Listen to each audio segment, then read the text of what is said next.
excellent morning. Most excellent morning. Let me get it all started. Just getting it connected. You're well, I'm assuming. You look well. Seem I am well. well. I am well. Ah, brilliant, brilliant, brilliant, brilliant. Being well is And good. we're moving back into snow here today. Oh. From from almost 70 yesterday. Wow.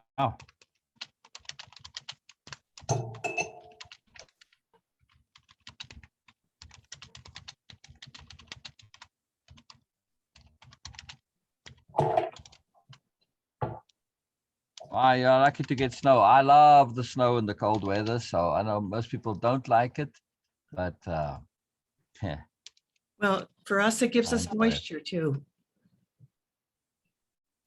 Yes, exactly. Yes, exactly. People forget that. They forget how necessary that moisture is here.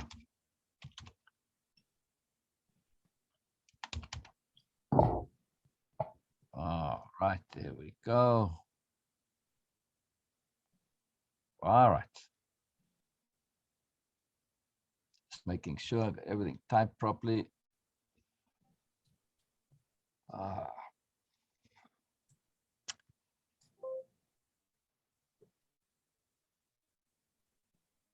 And Exciting.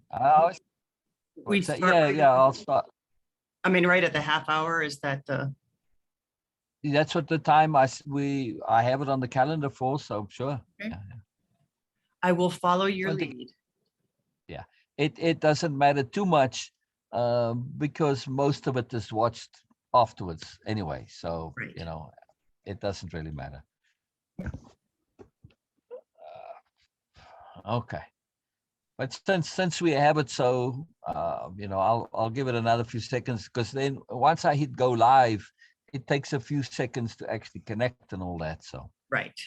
and then what I do also is I mark it as featured. Well, I have to in order to pin it to the top of the group, and then I also put it in the guides tab, and it takes a couple seconds as well. So Sure. but normally, you can talk and introduce a little bit, say as you say. So again, I enjoy just doing it as we go, not being too structured about things, because really I want to get to know you and get to know what's going on. So all right, I'll hit go live, and it's going to take a few seconds, and then it says I have to click a confirmation screen. Setting up the meeting. When it doesn't pay attention and you miss that confirmation, then it doesn't actually go live. Or it doesn't go in the group. Then we just sit here with ourselves. Exactly. All right. I see it, but I don't see that confirmation. So let's see. There we go. It's underneath. You see, it brings up the Facebook page, and then it's underneath. It says this meeting is being live streamed, and I have to click got it. Otherwise, it doesn't go. The peculiarities of technology. Brilliant. It's Brilliant. good, Good morning. Hello, we are live again. Live with Laurie. I like that. Live with Laurie. So brilliant, Laurie. Please give us some sort of an idea of what we're going to be talking about. I know I have the title of the Facebook Live. That we are. Oh gosh, I forget the title now. And the details of the title. The details but yeah, were, just share. Say again. The details were about your creative intelligence and about your inner teacher. That's right. Creative intelligence and your inner teacher is alive and well. That's the part that I forgot, the alive and well part. And I like that. And I saw it on the title. I said, man, I want to hear about this. Your inner teacher is alive and well. I really, really, really do feel this. I feel this inner teacher. I live with them every single day. I don't just feel it's a singular. I feel it's a plural. And I feel it's not just inner, but it's inner and out, it's all connected, right? It's all together. All right, so please tell me as much as you want about it. And also, I ask all my guests, because it's something I personally want to know. I want to also know what's important to you personally and how it is that you are living what's important to you. Yes? Wow. Yeah. Yes. Yeah, it's an important question. At Mhm. least I'm assuming you're doing what's important to you. I sort of take that for granted.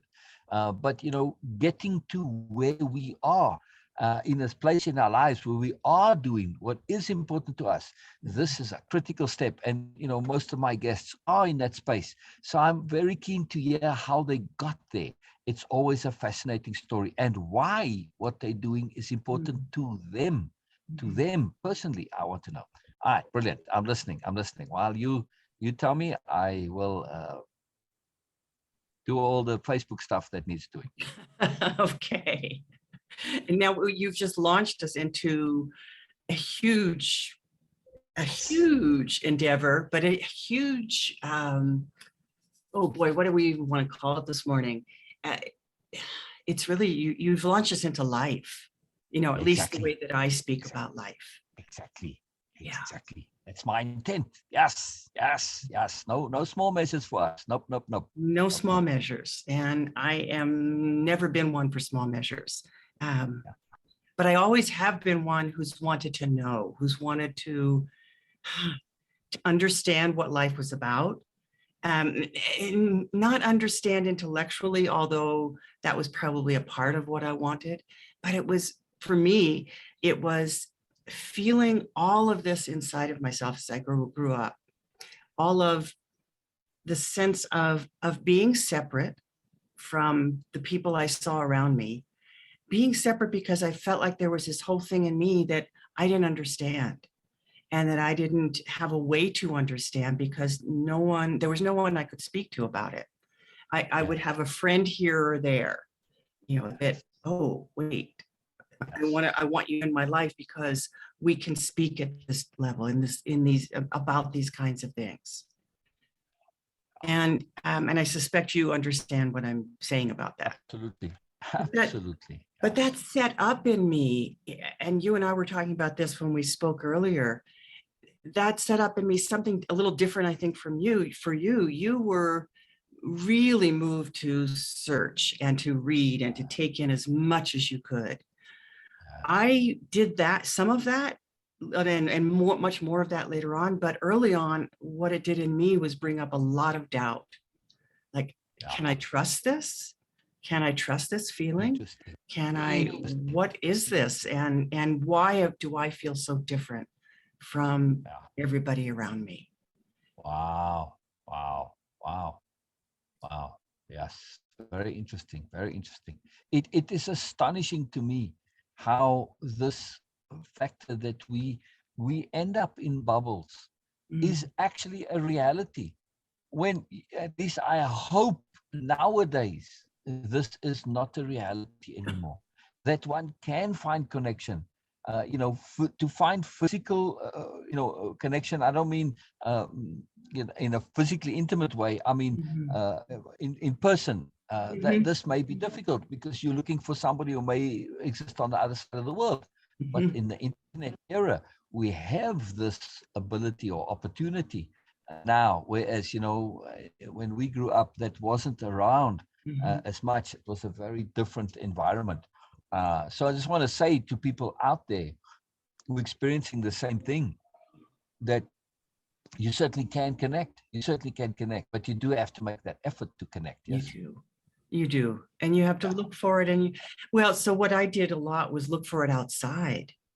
So that was one aspect of it, and one thread for me of my own journey is looking outside. But what that did was to set up in me was thinking that other people had what I needed or what I wanted, and that it wasn't there within me.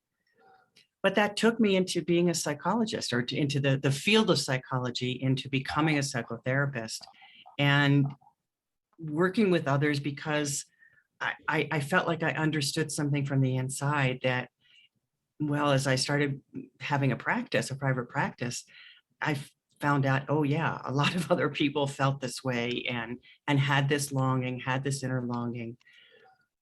But for all of the work that I did early on, all of the therapy work, my own therapy, my being a therapist, my study of both humanistic and transpersonal psychology, of studying with all of the great teachers at that time, I still felt like there was something missing, like there was some hole in Oh, me that I didn't oh, get. interesting. Let's hear more. Let's hear more, please.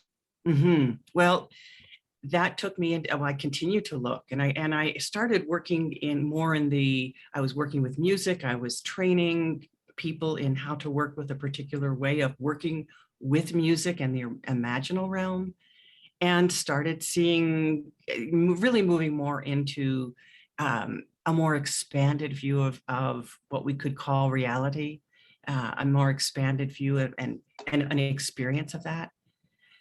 And that afforded me the opportunity to meet a particular teacher, or who became a teacher for me. And something that I would not have been open to earlier, right timing is how the universe Yes, works. yes. and it was an incredible thing. I had received something in the mail that said, talked about an evening, and it was so, for me at that time, out there, that I just said, well, I'm busy. I've got clients that night, so I can't go. But I saved it. And Uh-huh. of course, as the universe would work, the clients canceled. My whole evening of clients canceled, so I could go. I talked a friend into going with me, Ah, and it changed my life. wow, wow, wow, wow, wow, wow. I love that. I love that. I love that. I want to ask you something. Okay. So, sort of, I'm going to kind of summarize and extract from what you said, and then ask you if this is so. If I look at your story, I see a pattern. One, I see desire, passion, earnestness, and importance. Yes, all of those together. And it's a kind of a pressure. Yes. Now, that pressure was pressing on you, but you didn't negate it, deny it, suppress it. You kept feeling that pressure, right? And you kept being pressed by that pressure. Now, you didn't necessarily know where it was pressing you to, but you never let go of that pressure. Yes? Mm-hmm. Right. Well, I'm assuming, yes? Mm-hmm. Then, as a result of not be disconnecting from the pressure, right? Or, moving into a different direction or saying it doesn't matter. No, it stayed important to you. As a result, you stayed alert, right? You kept looking, you said, you kept looking, which in a sense is staying alert. Yes. Now, here's the key part, right? At some point, I've seen this, I can't tell you how many times, something unusual happens, something outside of what you would expect, and slightly uncommon. Doesn't necessarily have to be weird, but just outside of what you would have expected. Mm-hmm. And you acted on that because it's like life, the universe, everything, the pressure is saying, here we go, this, and you followed up. Now, in the past, you may have done similar things and it didn't go anywhere, but you didn't stop. At some point, when you follow up and you investigate, something happens. Why? Because you are persisting in honoring that pressure. Yes. Yes, absolutely. This is And huge. that persistence is what people call, well, I'm seeking, I'm looking for something. Exactly. But you've got to act. A lot of people seek, and they don't act. That's my point. You were in the seeking space, but when something came to act on, you acted on it. And that's the point I want to make, because I see people spend their whole life seeking because the things come, but they don't act on them. Yes. Because it's not something you recognize, because Right. what you're seeking, right? Because what you're seeking is outside of what you know. Mm-hmm. That's why you're seeking it, right? It's Right. outside of what you know. So if you think about it, what you're seeking is going to be unfamiliar when you find it. It's a brilliant point, Silly. Brilliant. Because I see Thank you. that all the time. Exactly. So many of the people that I work with, so much of the work that I do, and I recognized, looking back, where I had to say yes in order for the next piece to fall into place. That's what I want to hear. Mm-hmm. Yes, yes. So it's amazing, but you never gave up. You never gave up, right? That's the key. I still haven't given up because, and it's not that Exactly. I'm seeking. It's not that I'm seeking, and I don't feel like I'm a seeker, No, but I'm no. following that thread of what I've always called the unknown. Yes, yes. Like this Yes. presents, and it doesn't mean Yeah. just because it's unknown or just because it's uncomfortable, I need to say yes. Yes. That's an Yes. important point. Yes. It Yes. does mean that I need to at least bring it into my field and then run it through my own system, ask, and we'll get to this more detailed way, ask my inner teacher, ask my inner guidance, Yes. is this Yes. for me? Yes. Yes. I Yes. had to, I was looking for graduate schools, this is before this, back in, well, I won't even say back when. In the previous century, we'll say. Well, definitely the previous century. And I was in the public library in Vancouver, BC. And I was looking, it was the era when they still had card catalogs. So they did not have things on. I remember. Yes. And I discovered something, I have no idea why, because it's not one of those things that it's not Yes. linear. Yes. And I found out about a place in Vancouver. I wrote away to them, got information, and I had all these schools that I was looking at. It was the only place that I ended up applying to. And it was, when I look back, it was everything that gave me my next path for the next number of years. Wow. Wow. Wow. Wow. I moved across the country. I was living in New Jersey. I got married so that we could, collectively, okay, we moved across the country. There you go. That ability to act, this is so critical. So, I kind of play a game, what we call it, name that application in terms of, in other words, the doing or the key conception. And in this case, the conception is, again, application, but the willingness to rearrange your entire world in order to satisfy your deep internal pressure, which is, yes, it's a pressure, but it's a passion. But it's almost more than a passion. It's a need, but not in a needy way, right? It's a joy. It's a joy. So it's a different thing. Yes, it's passion, it's joy, it's need, it's necessity, it's rightness is probably the best description for it. Beautiful. Because rightness, not in a moral sense, but in a personal, ethical, conscientious sense, it combines all of those factors. Yes, would you agree? It's yes, I totally. It's that rightness in the sense of my own purpose, exactly. what my heart, what my soul, what my inner being is calling for and calling forth. Because there is that need there, it calls forth, it draws forth what is needed to address that, what is needed to answer that. Only so often, well, people don't know how to listen. And that's the next piece. Yes. So please tell us, but I just want to make one comment. So we'll share some brilliance today. I'll sign myself. So you said unknown. I like to call that what you call the unknown. I just call it moreness. Okay. Yeah. Because the unknown has negative connotations. If I say, hey, let's go on a trip out into space, into the unknown, you say, well, I don't know so much. If I say, hey, you know what? I built a spaceship and, we're going to go out into the moreness. Okay, sign me up. It leverages our psychology because moreness is a positive and unknown is, well, it could be negative. I mean, for me, it's always been positive. But no, I like that. Do you mind if I use that? Oh, please, feel free. Yeah. I always spell it with a capital M if that makes any difference. I have things that I have put out that speak about more and it's all capitalized.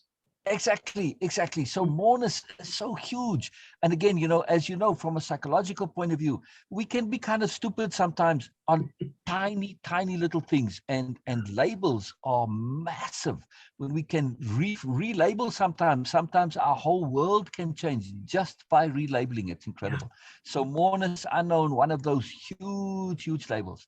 One other label, or at least a conception that I would like to say, is when we were talking about you pursuing your passion, your need, your desire, what's important to you. and we said, oh, this is your rightness. Mhm. Another additional thing is that Yes. in following that rightness, you were impeccable. Mhm. At least in As my I look back, conceptuality of the thing impeccability. is, you don't always know that at the time. Exactly. Because you did what was right according to you. One of the key understandings of impeccability, at least the way I use it in way of impeccability. Yes, yes, It's yes. the best use of energy, right? That's it, best use of energy. It So is. before we, It is.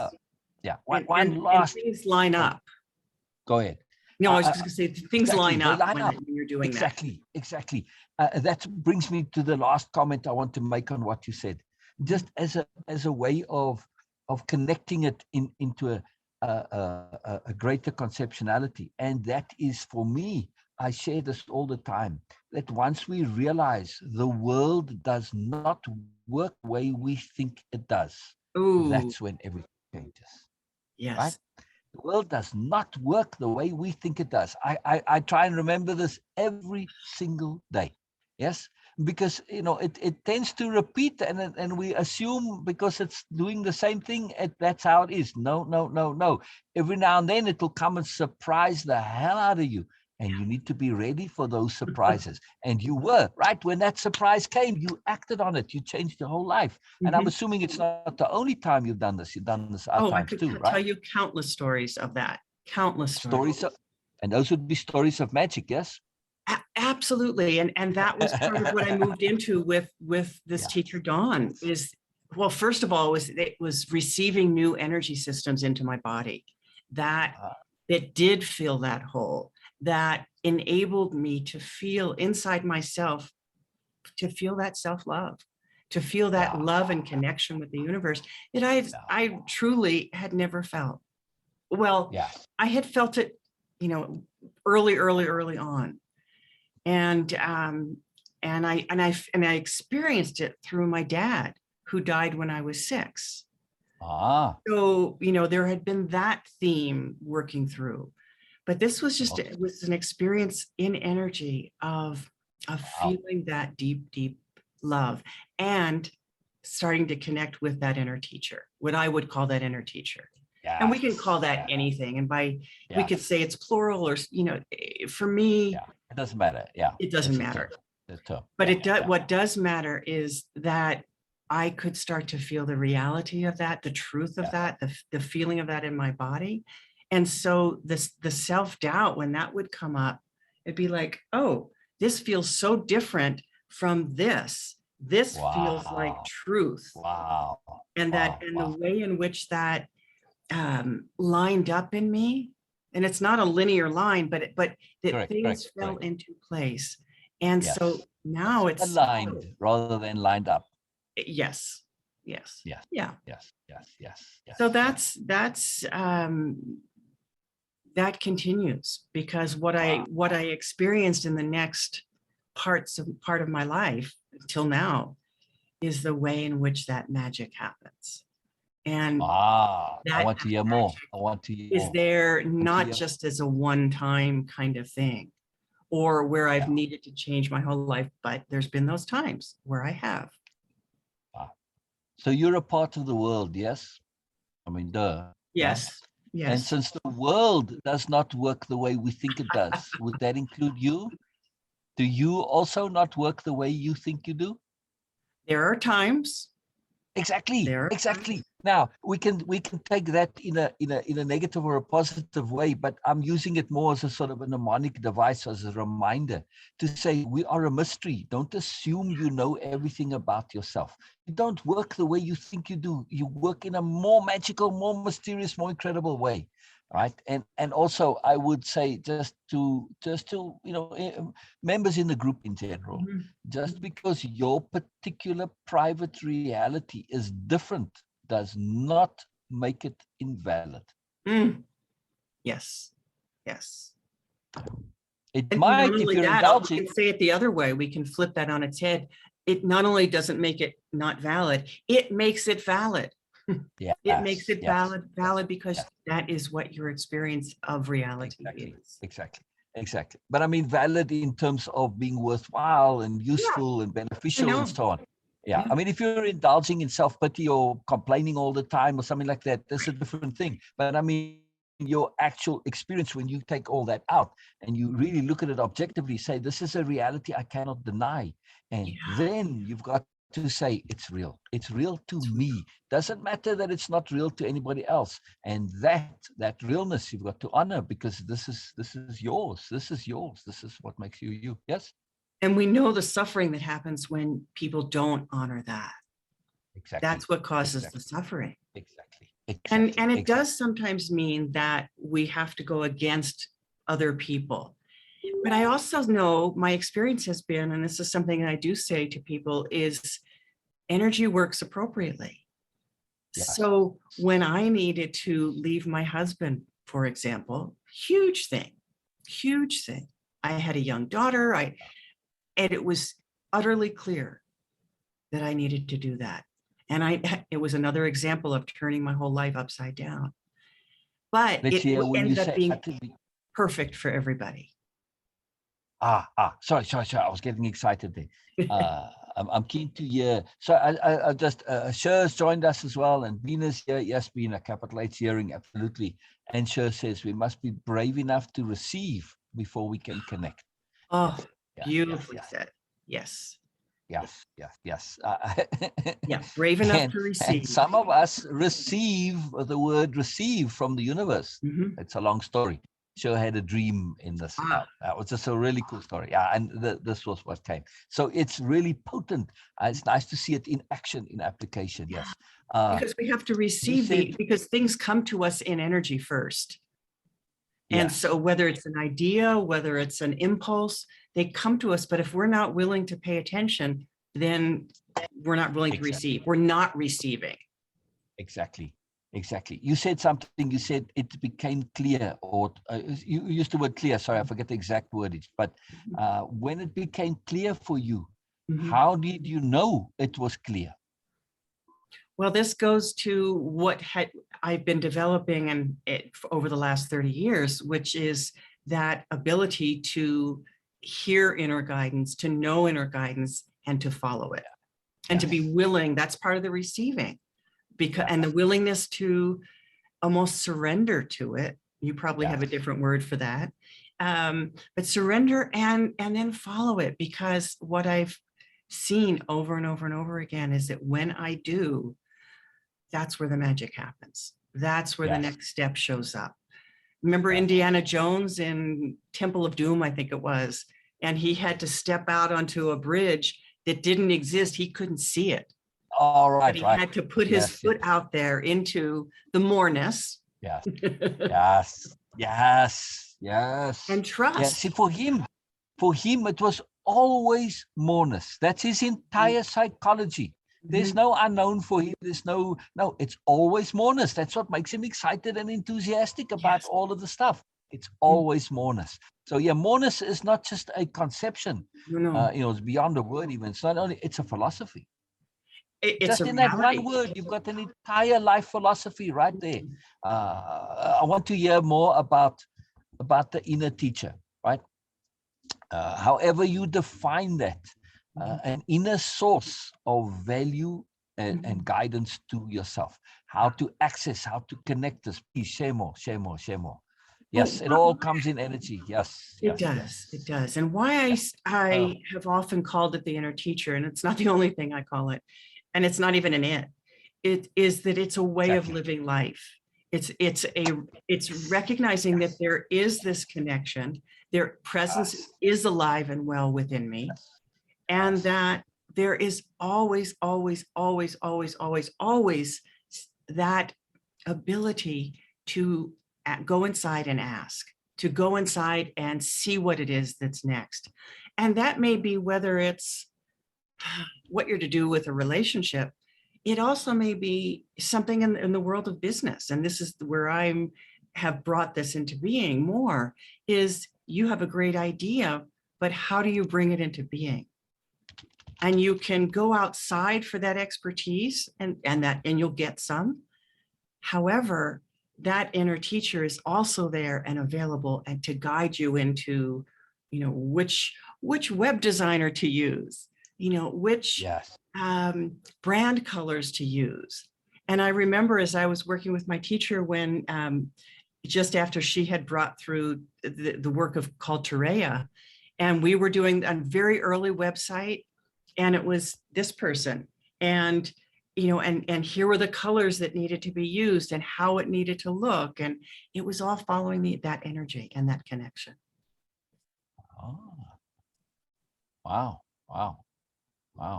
And so in order to access or avail yourself rather of this innerness, how would you recommend, or can you give any indication, any guidance in that Sure.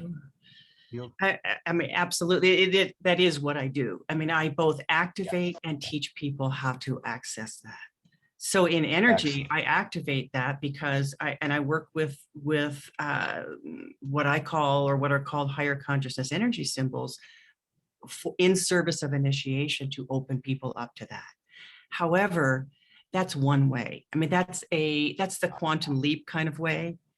Yes. But it's not the only way. We can pay attention, and we do need to pay attention no matter what. We can start to pay attention to those little whispers, those nudges, and start to say, okay, I feel it, or I hear it, or I sense it. It's all of the senses. I start to pay attention to my feeling body. And what I mean by that is not the emotional body, but where we sense things in our body. Very different. Yes. And not to get caught in that, but to pay attention to it so that we can start to track it. Oh, I feel drawn here. I feel repelled here. And not to make that a black or white situation, but to get curious. So curiosity is a huge thing. I'm curious that I'm experiencing that. I'm curious that this just happened.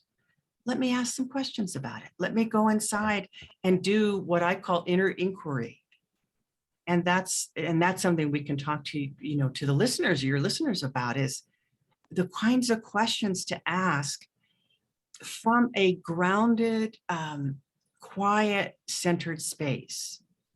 So if I'm really emotionally charged by something, I have to relax my body. I have to get quiet for a while. Maybe it's I meditate, maybe it's I go for a walk or do some stretching. And then when I feel a connection to my own heart center, when I can kind of, and what I mean by that is to sort of rest one's attention in the heart center, because that is the center of discernment. And then to just quietly take pen and paper. It's a great way to train yourself. And to ask the question, what am I needing to know about this situation? What is the purpose of this? What is the truth about that? So you keep asking those kinds of questions to get that information. And what I like to say is, first thought, best thought. Just start writing, and write quickly. Yes. So that you don't let the mental self that, your linear, I already go into the moreness rather than into what you already know. Yes. Write ugly, edit pretty. And here you're not even wanting to edit, because correct. This is for you to read back to yourself and that see how it feels. Exactly. It's a lot involved with that. Yes, obviously it applies when you're actually doing writing or anything creative. You could say paint ugly, tweak pretty, same thing. You want to let it flow. You don't want to bring your critical, rational part into it. That's a different part of the brain. Right. The part that is your creative brain. It's messy, it's ugly, it says and all a lot, and it's all jumbled together, but let it flow. You can clean it up later. That's irrelevant. You need to get the story out. Anybody can edit, even, computer programs can edit nowadays, but they cannot have the creativity, the story. That's yours. That's your personal stuff. So but still, I'm talking about something different. I'm really talking about something different here. And it's not just a matter of bringing the creative self out that is ugly and goes on and on. Yes. No, I realize that. I'm just using it as an example for the creativity. Yes, this is connecting to your innerness, which is, it's a similar process to the creative, but it's more listening and hearing what is there without filters. if I understand correctly. Without filters, and so that you're tapping into that part of yourself that, I don't know what you call it, Sil, but it's called different things. It's called higher self or presence or inner teacher or inner guidance. But it's honing in, and it's refining that process. It's refining that connection. It's refining your own ability to tap into it, to access it. Yes. To hear, to capital H, hear yourself. Yes. Yeah. I call it your moreness. That's what I call it. I love it. I mean, I'm loving this more and more. Oh, I love it. Like I said, it's a really big deal.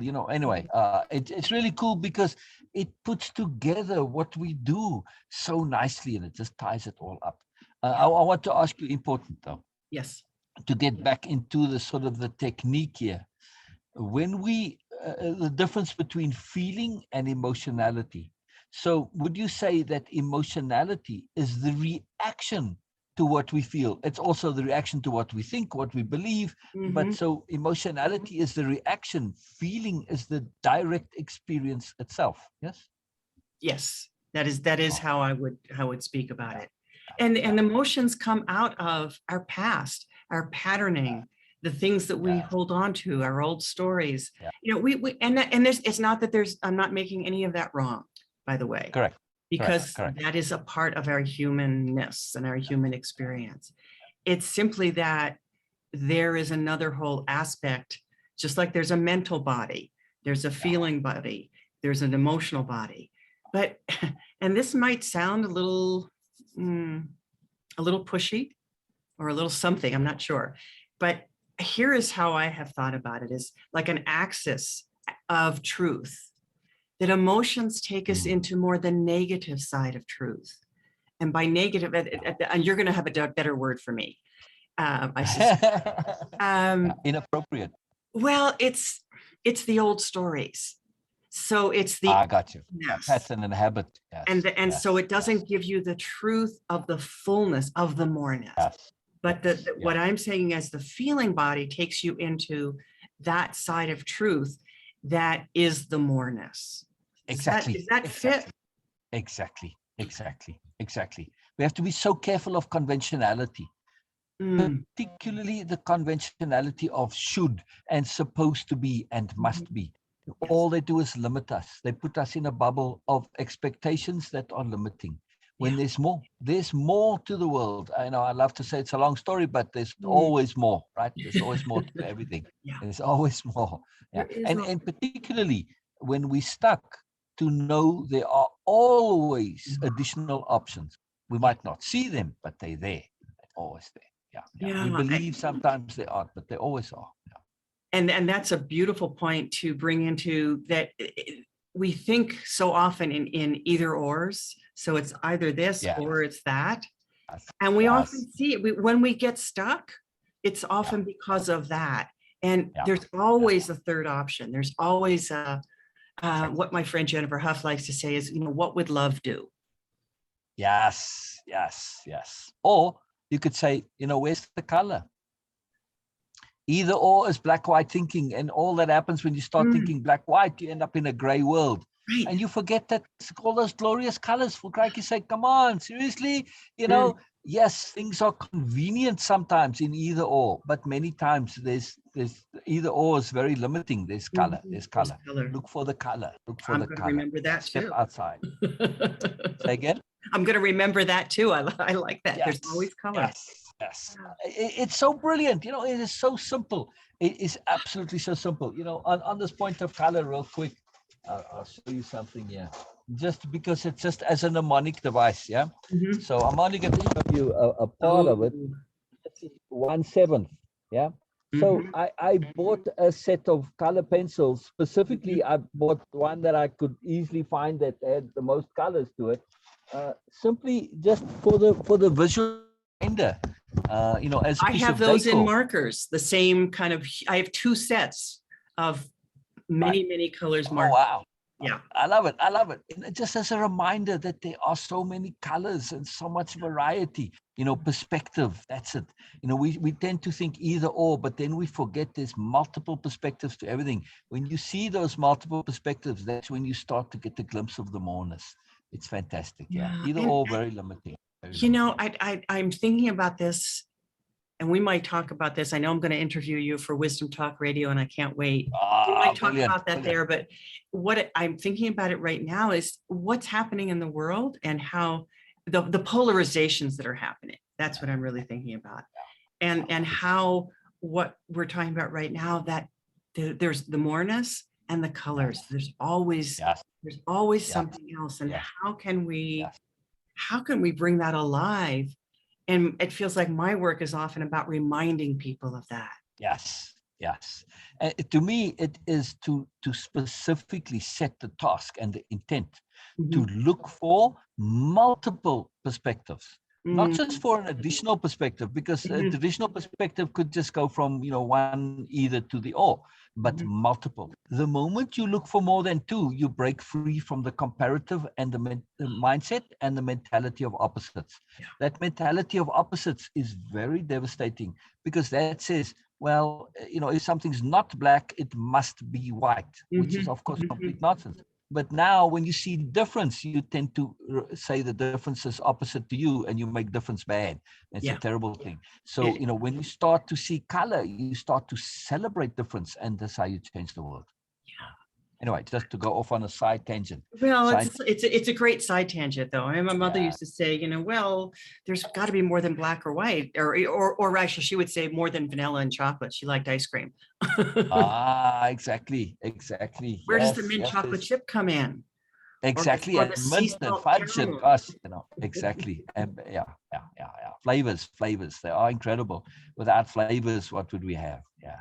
It's fantastic. And I'm understanding something about myself as we're talking, which is my love for variety, for different tastes, for different experiences.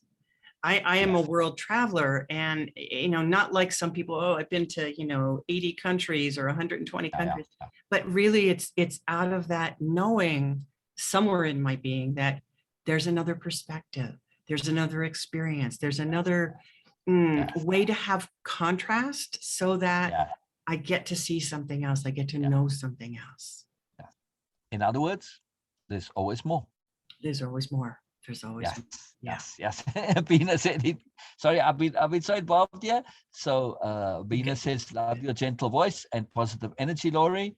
Yes. And feeling my answers allows, Sher said, feeling my answers allows me to prevent triggers. Wow.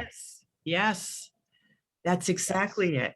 So when we start to tap into that connection, when we start to know it's real and it's available always, then even if we get triggered, we can go beyond it so quickly. It's like, oh, wait a minute, I recognize this place. This is an old story. This is an old pattern, even if it feels like it's happening right now. Yeah, that's huge. That's huge. I love it that, I was saying earlier about there's always more. And for you, there really is. Yes. Yeah. Lust for life. And sometimes I get tired and I think, well, what is it that I'm supposed to be doing that I'm missing, that I'm not seeing? Or, am I supposed to be doing this? And then I have to take some time to get quieter. More time. It's not like there's a set amount of anything, but it's why I so value that inner space, is because that's how I get to know what's next. Where am I needing to step forward into, and where am I needing to step away from? Exactly. That's a thing too. It's not just where we need to go, it's where we need to ungo. I like that, ungo. Because the universe is designed so that we're not here alone, and that we are designed so that we can move in a fluid, expansive, and evolutionary way. And we need to remember that we are evolving, that we are always evolving. That's the magic thing to me. We are always evolving. That's key. That's so absolutely essential. So that you're going to be new to yourself. Mm-hmm. And that's a magical thing. It's fantastic. That's a great joy when you kind of surprise yourself and say, wow, Yeah. that's really something. I actually was talking about this with Bina, about doing your best. It's a long story, but it involves, doing a painting. So, I pointed out to Bina that painting, at least when she started to doing it, she wasn't trying to do her best, because her best up until that point was fairly limited. So doing her best and having that mindset of doing her best would only limit her to what she'd known before. But she was looking to do beyond her best, which was something new, something different, some extending herself. So we have to be very careful about our ideas of self. Right? Like, for instance, doing your best. Well, if I'm always doing my best, I'm limited to what I've known so far. But if I'm evolving, I'm constantly doing more than my best, correct? Because my Right. best is growing, it's Yeah. evolving. I never, that's interesting, because I never think about doing my best. Exactly. It's not even a concept that's familiar to me. It's more like, what is present? I do a twice weekly, it's called Tereya meditation, and I do it live online twice a week. I've been doing it for 6.5 years. And in that, we start out and I do a little teaching, and I never know what it's going to be that day. Yes. I might have a sensing, but I'm willing to let myself speak in the moment so that I bring through what's needed for me and what's needed for those people who are coming that day and those people who are going to listen later. And then we get to be there in energy, and I'm bringing in the energy and the frequencies for that day. I can't control that. Meaning I can't say, oh, I can't decide this is what's needed. But it does mean that I'm always there in the moment, in the freshness, and in that what is most present. So there's so many times where I look in the mirror and I don't recognize myself. Brilliant. Isn't that the absolute foundation of something that's, to me, super critical? And that's humility, capital H, humility, right? I mean, what you're talking about to me is exemplification of humility. You don't know what you're going to be talking about. And you can only go into things when you have that humility to say, it's not up to me to decide necessarily. The world is a much greater place than me. The universe is a huge place. And what is going to be appropriate, I don't know. I'm going to see, but I trust. And my humility is now connected to capital T, trust, yes? I haven't used the word humility, but yes, in the way you're speaking about it, absolutely. Well, humility in the context here is what I'm hearing from you is your perception of yourself. You understand yourself relative to the universe, that you're a small part relative to the universe, right? That's humility. That's classic humility. No, I just hadn't thought about that. I when you say it, I totally understand it. Because you know how I do think of it. I think of it as I am, and this is something that my teacher Don always said, is I am nothing by myself, and I am everything in this partnership. And one could say, oh, well, you're diminishing yourself, but no, it's that, yeah, my personality is great and it's fine and it knows what it knows. But wow, when I open up to the mysteries, to this moreness, do I want to limit myself to what I already know, or do I want to bring in this connection? Exactly. And if I look at the theme going through what I'm hearing from you, it is that willingness to be open to more. Yes? To what's outside, to more, without sacrificing your sensibility. Exactly. Because it is a partnership. It's not like I'm just, you saying, Exactly. I mean, you've got to be thorough, you've got to be disciplined, you've got to be conscientious, you've got to be scrupulous, you've got to be diligent in pursuing what you need to do within your capabilities, right? You do as much as you can do, and then newness comes, moreness comes, which now evolves you and brings you what you don't know. Yes? Yes. I'm just trying to articulate what I'm hearing from you. It's beautifully said. I love how you're crafting how you're saying this, because it's That's what I do. it's a dance. I often speak about it as a dance, and it really is. It's that I take a step, and then the universe takes a step, and the universe shows me what the next step is, and I take that step because that's the action that you were talking about earlier. And then there's a corresponding response to that. And so we're off dancing. Yes. Let me ask you this. If you try and control the response, you've got two left feet.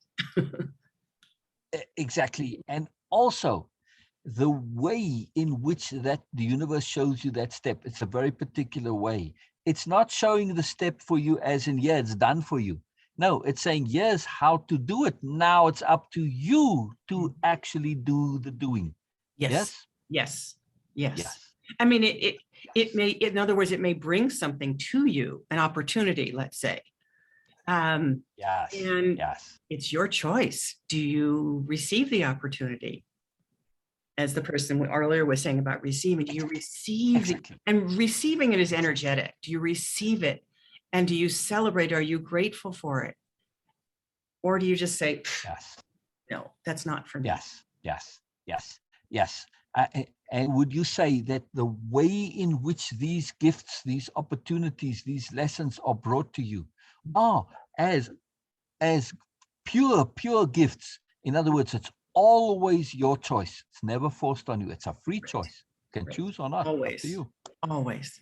And that's so important to know, because I also know that the energies are not here in the physical. And so go ahead. Oh, no.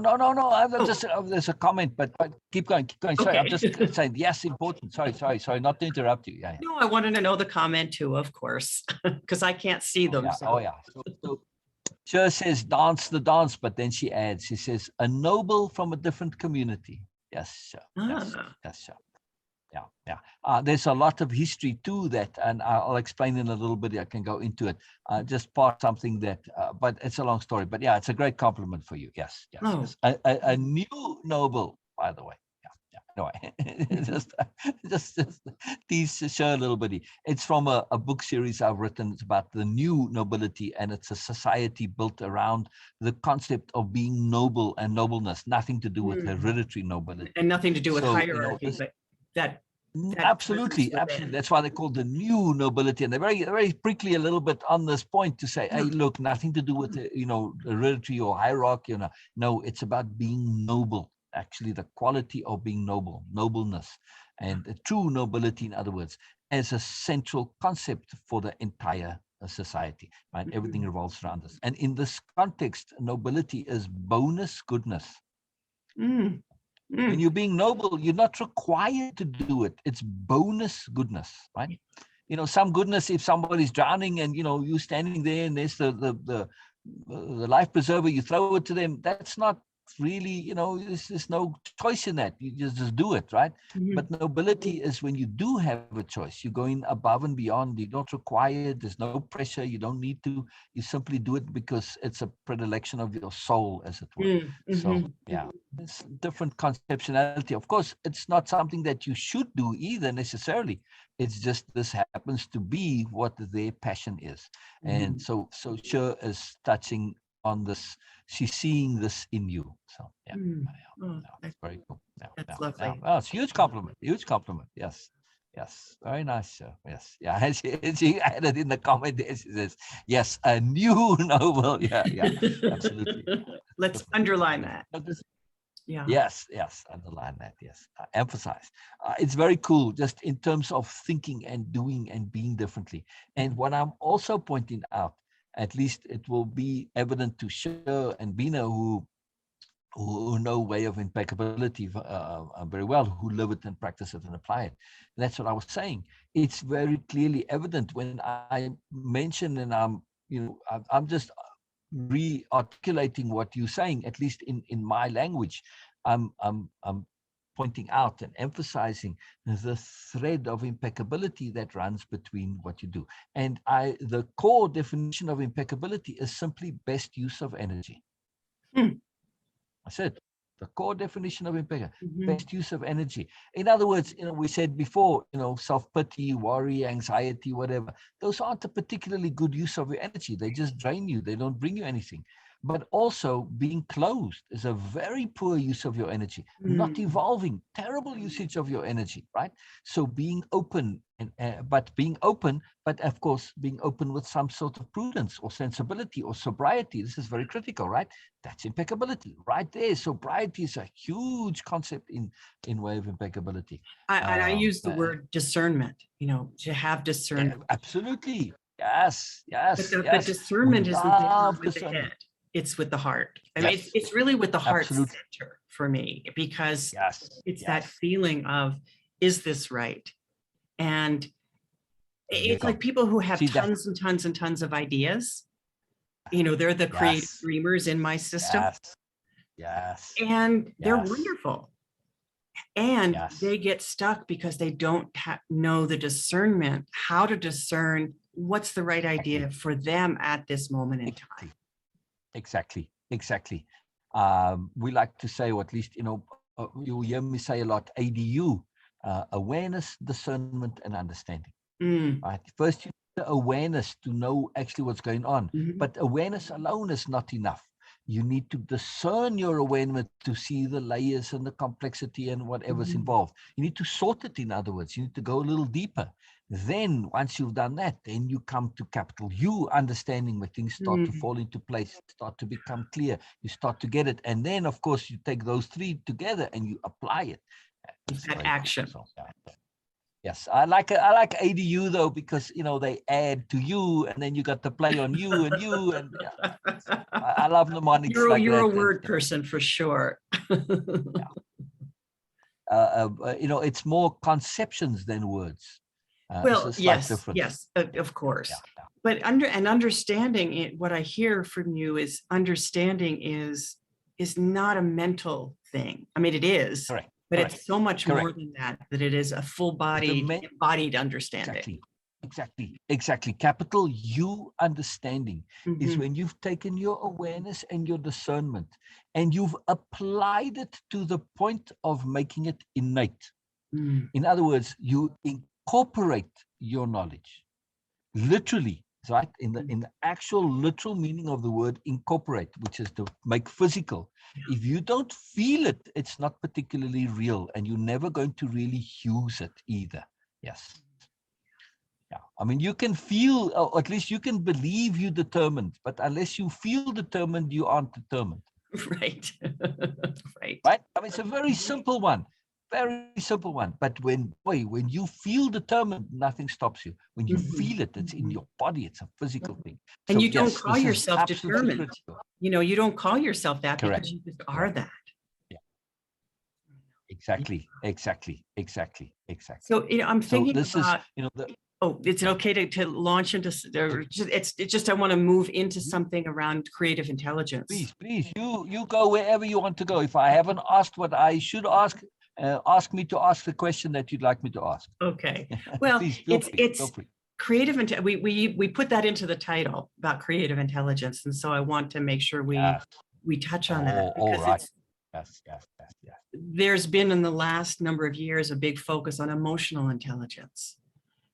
But creative intelligence isn't just about our small definition of creativity.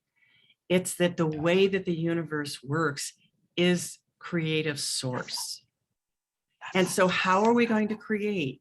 We connect with that inner guidance, and that is the energy of the universe. It's like the energy of the universe is an undifferentiated field.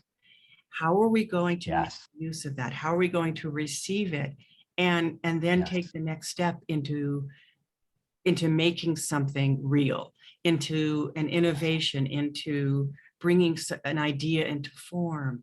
It is our inner creative intelligence. It is the creative intelligence of the universe. That's really what we're tapping into. So I Yes, talk about yes, quantum co-creation. We are working with the quantum field yes. to Right. co-create. We don't do anything by ourselves. We can't really. Yes, yes. Co-creation. Co, Co-creation. co, co, co, Mhm. co-creation. Yes, yes, yes. Which also co is the root of communion, which is what you're talking about also. Yes. Yes, yes. Communion and community. Yes, yes. And even more, I would add one more word onto that, which is attunement. Attune. Attunement. Attunement. Yes. Absolutely. Mhm. Attunement. So, in other words, in order to have this communion with the universe, in order to co-create, in order to utilize and actualize and make yourself available to those energies, you need to be attuned to the greater universe, to the energies. Because if you're not in attunement, it's like, if you're not in attunement with the river, you're going to have a hard time, right? And attunement takes a little bit of effort. People all just think, oh, go with the flow. You know what happens when you go with the flow? You get washed up on the first bend in the river, right? Right. So you need to make some effort to stay in attunement. Attunement is an active process requiring some energy on your part. Not much, but a little bit.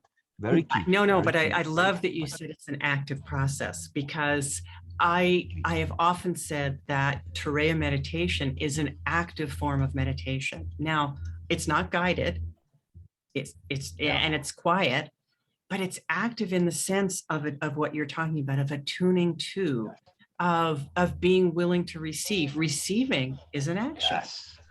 So Yes. when we Yes. are there in a state of attunement, which is Yes. fluid, it's not static, it cannot Yes. possibly be static. It Yes. means we are being attuned to, and we attune to that new frequency. So that's evolution. Exactly. Things are Exactly. always changing. So there's a new frequency that becomes available. And it's a new frequency for what's going to change me. It's a Yes. new frequency to the idea that I'm working with. It's a new frequency to my business. We could even say that. Yes. Yes. It's a different way. It's a different way. Yes. It's a different way. And in energy talk, or in energy form, it does show up as a new frequency. We could measure that. Yes. Yes. And so, disease and illness is a lower frequency. Yes. So we want to Yes. stay with that. You talked about impeccability as that right Yes. use of energy, Yes. the best use of energy. Yes. What is Yes. the best use of our energy, so that we're tuning into that frequency that is making itself available right now Yes. to Very take powerful. us into Very, the very moreness, powerful. into the newness. Wow. Wow. Very cool. Very, very, very cool. Very, very cool. This, if I'm hearing you, what you share and what you deal with and what you help people to do is to learn how to do things differently. Mm-hmm. Mm-hmm. Yes. Yes. And it's a skill.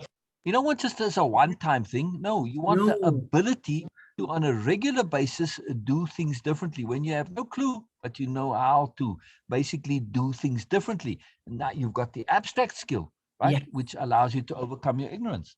Yeah. Yes. And Because we're it's always ignorant, applicable to right? every single thing in life.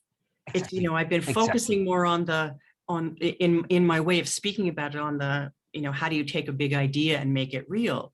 However, what happens when people are working with me is that it's applicable to and used in every single situation, in their relationships, with their kids, with their partners, with their coworkers, and then in teams, bringing people together who are working in teams. But if you teach them all that way of living life, think about the co-creation that happens amongst people. Yes. Yes. Off the charts. Yes. Yes. I love collaboration or co-creation because, 1 + 1 = more. Exactly. When you're collaborating or co-creating, right? Yeah. It's a magical thing, 1 + 1 = more. It's like, holy crikey. It's like, wow, really? Yeah, really? Yes. That's why I started last year, I started a program called Quantum Co-Creation, because it is 1 + 1 or 3 + 1 or whatever. It's always more. Quantum. And it's what do Yes. we do when we come together? And each of us are learning and have learned that way of living life. And then, wow, Yes. what do we get to create? Yes. Yes. Yes. Yes. Bina and Sher, is there anything that you would like to ask Laurie specifically? Mm. Please ask. Please ask. Please ask. Wow. I'm keen to hear more, but about specifically how you get people to connect to that innerness. But I suspect this would go into what you actually do on a day-to-day basis, into the details, and we might be here for a long time, I assume. Right. Yes, but still, So, if you can. in a quick way, what I recognize is that the energy work that the way I have of working with energy, the initiations that I have experienced have brought me to the place where I get to be able to activate that in people in a very easy way that is like taking a quantum leap.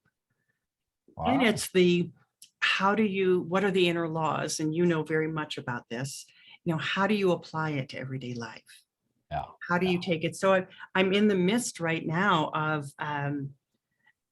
launching a new program because I want to focus in on that activation, accessing, and trusting your own inner guidance.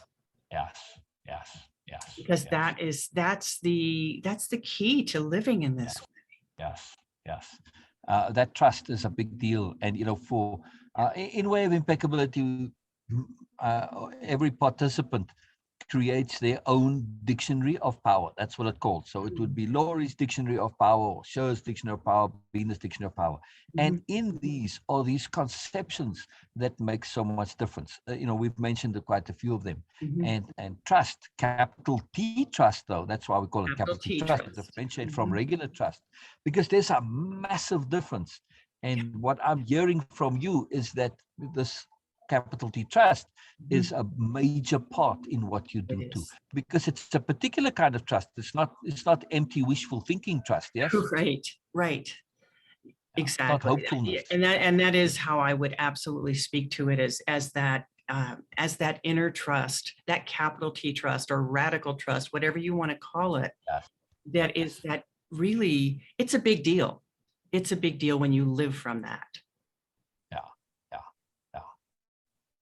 Oh, very cool. Sher says, I'm open to hearing, capital H hearing, not asking. Capital H hearing is a very, very big deal, at least for us. So, and then Bina says, when you say inner teacher, is it what we generally call inner wisdom? Yes, it is. It is. It's inner wisdom has a way of sounding more passive. And inner teacher for me is it's an active relationship.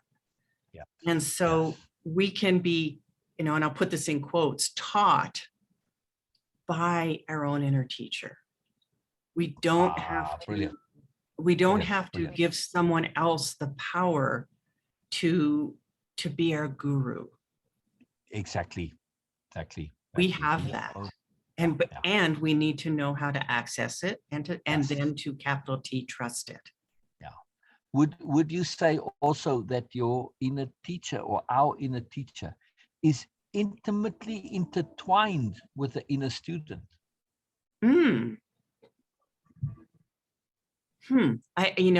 As much as I've used the phrase inner teacher, I haven't used the phrase inner student. So I'm not sure exactly what you're meaning by that. All right. So here's where I'm going with this. At least what I'm pulling out from you, and also from my own perspective and experience. Sure. We tend to think of teachers as doing something for us, right? The teacher teaches, I get taught, and it's somewhat passive. But in reality, when you're a student, you are active. You've got to take what's being shown and apply it. And that's why I said the two are intimately connected. You're not just only getting taught by your inner teacher. The teacher is showing you. It's more of an inner assistant, really, or a guide. And it says, here it is. Now it's up to you to take it, apply it, think about it, look at it from different perspectives, make it your own. That's a very critical part. You've got to make it your own. Yes. Otherwise, it's never going to be real. Got to make it your own. So that's why I'm saying when you think of the two as being intertwined and almost the same entity, but a yin yang type of relationship, that's it. You get shown, but now it's up to you to use, apply, and like you said earlier, first thing you've got to do is choose. Yes. And that choose, guidance comes in a way that it's to show us where we could go, how we could go. And that's part of the having choice as to whether we follow that or not. It's like if you had a map that showed you how to navigate through the rocky shoals, would you follow it, or would you just say, what the heck, I'm just going to, let the boat go where it goes. Exactly. So we have to, we're still manning the tiller. Yeah. Exactly. It's up to you. You have to. And why is it up to you? I mean, you have to choose. You have to act on it. Why is it up to you? Because otherwise it wouldn't be free and you wouldn't really be learning. You'd be being programmed. You would be the passive recipient, and there is no such thing, really. Right.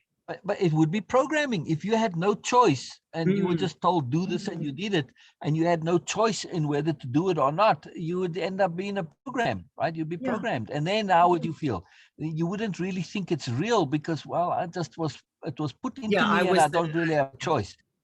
I was unconscious rather than being a conscious part of this interaction. So absolutely, then it is the inner teacher, inner student, and it's all part of that same dynamic. And there's a greater magic to it. That choice makes it deliberate. And when we live deliberately, when we're doing things deliberately, it adds power to what we're doing and joy. Yes? Yeah. Whenever I do something deliberately. Exactly. Yeah, this isn't how to be a stoic individual. This is where the true joy comes in. This is where that dynamic of love comes in, is where that's what you're feeling. You're feeling not overwhelmed, but you're feeling whelmed. Yes, exactly. Whelmed. Oh, I like that. Feeling whelmed. I like that. I love that. Yes. That's appropriate connectivity to moreness as being whelmed. Appropriateness is a huge conception in the Dictionary of Power. Not proper, truly understanding what appropriateness is, context, motivations, goals, intent, the balance between them, and it's a variable. It's always adjusting. It's always adapting. Appropriateness is always appropriate when you really understand appropriateness. Because we're evolving. It comes back to that if we're static, then there's some kind of static reference point for each of these things. But since we're not, we can't look to finding that. Expanding our awareness, discernment, and understanding. Why? So that we can be more appropriate. The greater my ability to be appropriate, the easier life is. It's as simple as that. Not just easier, but more fun, more joyful. Exactly. More I get what I want. In other words, I get to use my energy in the best possible way. So it comes back down, that theme of impeccability. It's very cool. Very, very cool. And the energy work here and the energy usage, the energy management and the energy connectivity. And this is absolutely key to, as at least if I'm hearing you, what you share with people and what you do and what you help them to do is to re-look at energy in a very different way. Yes. And to use that interconnection to really, if that's real, and I'm saying it is real, then we get to live that. We get to create with that. We get to bring our idea into the world. It may be exactly what the world is needing in this moment. But if we stay back from it and we don't take the action, if we don't tune in and see what it is that next step is, we don't bring to us those resources to make it real. Where we can bring those resources, we can attract those resources. Yes. We have an inner resource inside us that most don't use, that's untapped for the most part. And it's such a waste. It's like, come on, really, you just And need to learn to that's, use really what's fundamental for me is exactly what you just said. We have this resource and we don't make use of it. And my passion is for people to make use of that, because that is where we get to shine, and that is where the world gets to receive our brilliance. That is where we get to connect in communion with others. It's all of that. That's huge. That's huge. Mhm.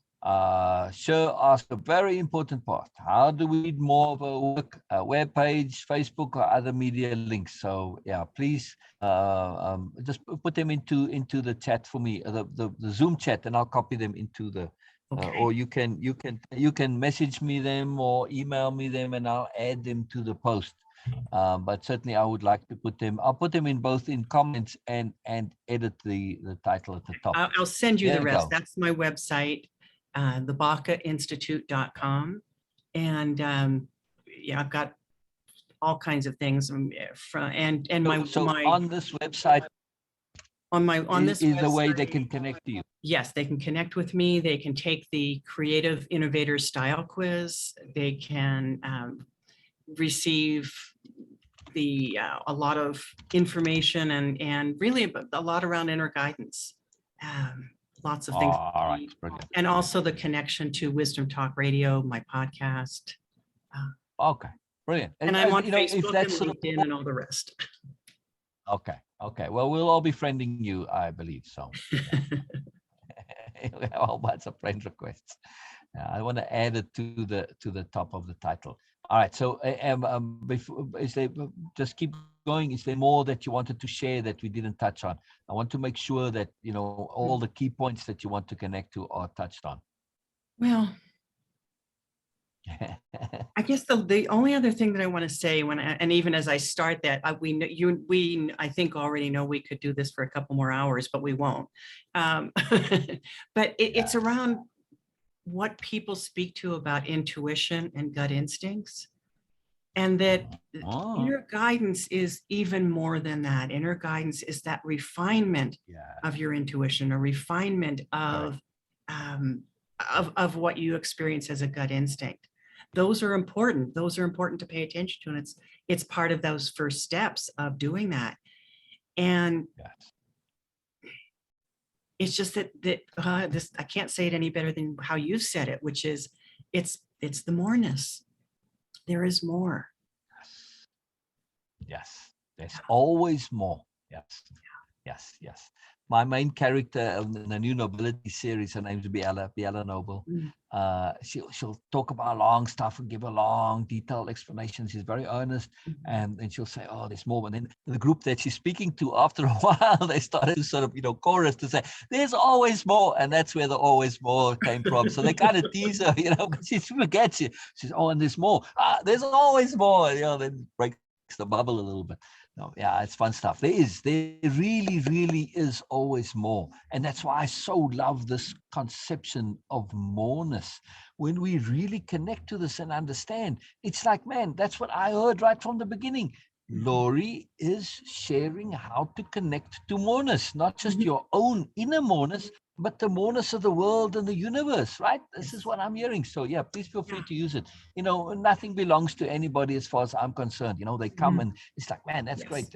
Especially conceptions. We can't claim anything on them. They're there. So when they come, we use them and we add them to the world.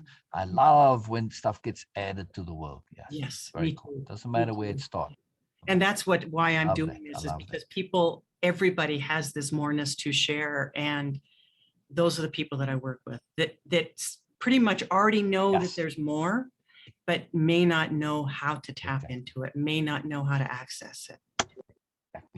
Exactly. That's exactly who I prefer to work with as well. Those who know there's more to them and they want to access it, they want to use it, they want to apply it, they want to put it into action. Absolutely. I don't teach anything, and I don't ask anybody to believe a word I say either, because you already, all I do is provide the tools for access. That's it. And implementation. Tools. I share the tools. You got to build your own house. I just give you the tools. And then the tools become a way But of again, life, because you're about more exactly, than tools. You are about a way of exactly, living life. exactly. Impeccability is a way of living. But impeccability is just energy management. This is what you're talking about. Same thing. See, I just Energy, is there a way better of word? There's a bigger word impeccability. than management, because it's more than management. Yes. Oh, well, energy optimization, you could say. Yeah. I don't know. I don't know what it is right Energy now, but there's something, utilization. it's more about a way of living attuned to the energy. Correct. Yeah. Correct. The energy management is a subsection of impeccability. The word is impeccability. Got it. Because one few, just to add a little bit more onto impeccability, and in terms of what you were saying, it is also, yes, best use of energy. You could say another way of looking at it, we already mentioned, is being thorough, scrupulous, diligent, conscientious, right? In other words, doing what you can do, right? And then when you've done what you can do, then, you say, okay, now I need more, right? And then we open ourselves to that. And it's very key. But also it's giving due respect, not just respect, but due respect. In other words, appropriate respect to everything. That's very key. But the most important part of it, at least in a nuanced understanding of impeccability, it is doing and what's right according to you. So it's not being right, but doing what's right, but not right in the public sense, but right according to you, to your conscience, to your ethics. And this is a huge part, right? So when we are listening to that inner teacher, and we listen with that ear, with the ear of our conscience and our ethics, and we say, oh, now I've taken all the BS out. I've taken all the things, ego and status and ambition and should and convention. All of that gets out. I'm purely concerned with what is right according to me. And now when I hear that from inside, of course, you're going to get taught like crazy. Yes. Isn't that the process? That's what I'm hearing from you. And part of that to me, and just one last point, I think of it in terms of the bigger picture. So I'm always like, well, what is the bigger picture here? What am I needing to recognize? So that when I know that, when I have that piece, that helps give me the fuel really to be able to do what I need to do. Yes. I like to call it the grand scheme. Same thing. Yes. It's the same thing, but I just like that conceptuality, because it's a grand scheme, because everything out there, when you really start to notice, it's geared towards something. It's it's always giving you stuff. It's always pressing. It's always presenting with gifts, opportunities, options, choices, and they are always in your interest. Yes. And that interest is that benefit. You could say it's all about raising your awareness, your discernment, your understanding. In other words, making you more. That's what it's all about. Yes. Yes. The grand scheme. I love it. We've done a lot this morning, haven't we? Yes. We went all around the universe and came back again. But I'm articulating not just what I do, but I'm articulating what I'm hearing you do. And I'm just making the similarities. It's the same thing. I love the connection. Yes, exactly. Because when we realize that the whole entire, all this energy, all this moreness, that inner teacher is there for my benefit. It's not there as a stress point or a slave driver. No, it's a magical gift. My benefit is a wonderful thing. Yes. Yeah. Capital G gift. I love it. All right, Laurie. Yes, good timing, more or less. We're not in a great hurry either way. We have time. That's why I asked if you want more, but I don't want to go too long either. Just things get long on the internet.